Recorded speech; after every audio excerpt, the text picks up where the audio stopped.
The research method that we have is ethnography, which is a qualitative research method that examines the different social interactions of a particular population of people in their environment with a goal to see how they view the world around them. The information is normally gathered to produce a deeper understanding of the environment, actions, and characteristics of the person being followed.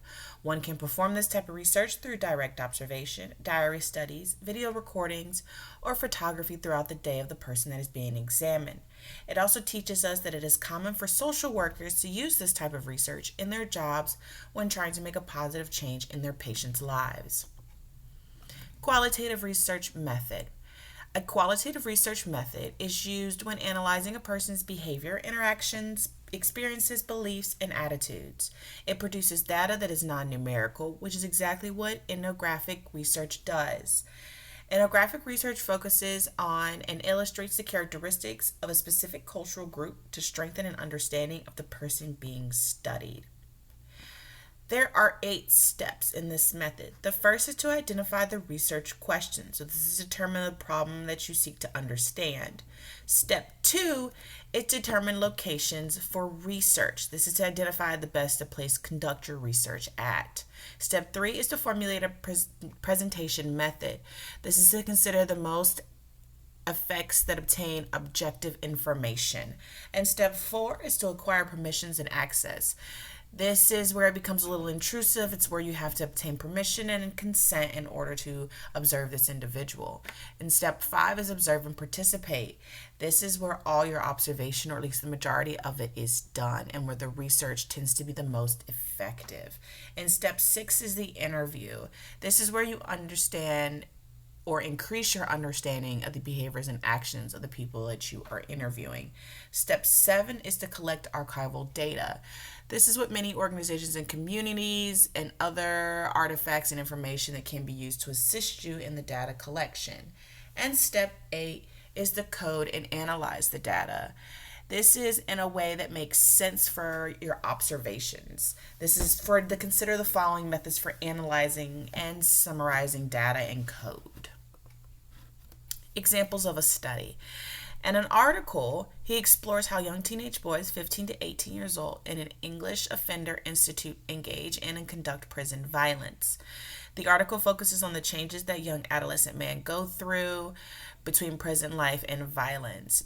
It also shows the differences between juveniles and adult prison violence as displayed throughout the article, focusing on how masculinity is complicated due to the vulnerability of a child prisoner. Prison violence is complex, and understanding its purpose and reality of its use may have helped the author identify more than one aim or objective within the study.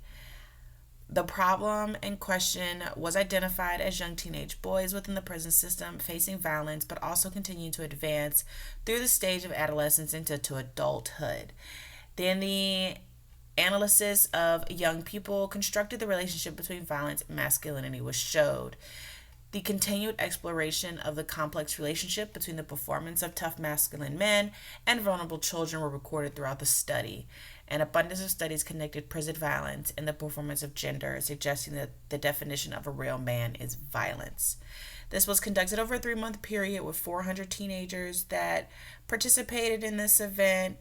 The prison was visited on different days during the week. They spend time in all the areas of the prison, participating in education, healthcare, sentence planning, and residential units. Participants also allowed the authors to observe types of bullying, violence, use of force, and segregation. One author walked away from the study due to a realistic feel of being a prisoner, gaining respect and trust for the participants. In the study, 21 participants and 11 staff members were interviewed. Interviews were held in a private room and digitally recorded. The participants were transparent and discussed their fears, anxieties, feelings of remorse and guilt and self-doubt.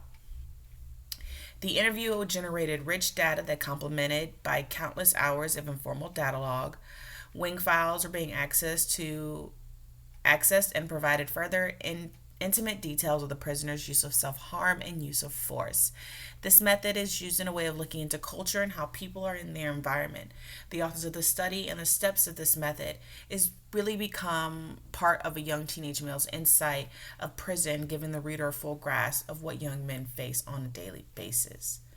There are limitations and challenges to this unit. This method can be time consuming and takes a well trained researcher in order to accomplish it. A researcher needs to build trust with his informants so that they are getting truthful and honest responses to their questions. The researcher can be biased in the regards of the design, study, and collection of the data, along with the interpretation of data, so we need to make sure that no bias is seen.